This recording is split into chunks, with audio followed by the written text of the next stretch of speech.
Here are the spelling words for this week. So before we say them together, here's what they have in common.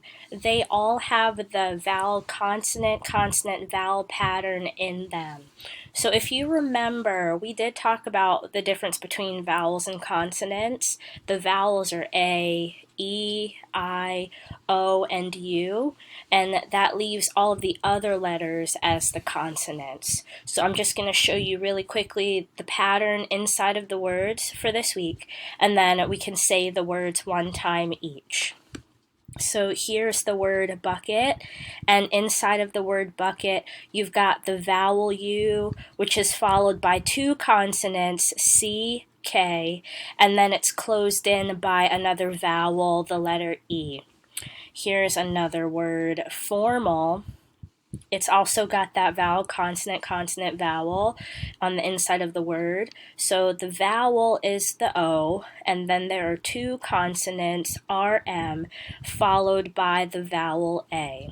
Okay, so that's what the words have in common. Let's go ahead and read them one time together. We'll start at the beginning.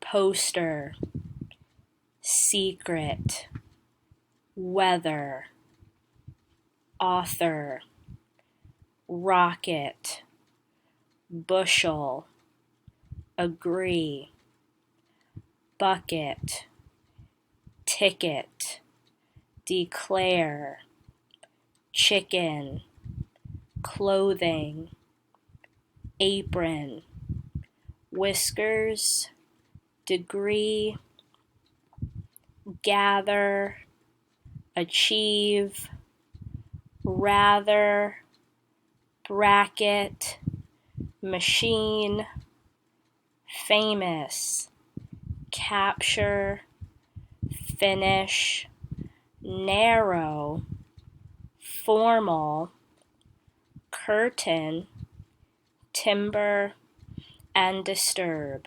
Those are your words for the week. Stay tuned for what you're going to do with them.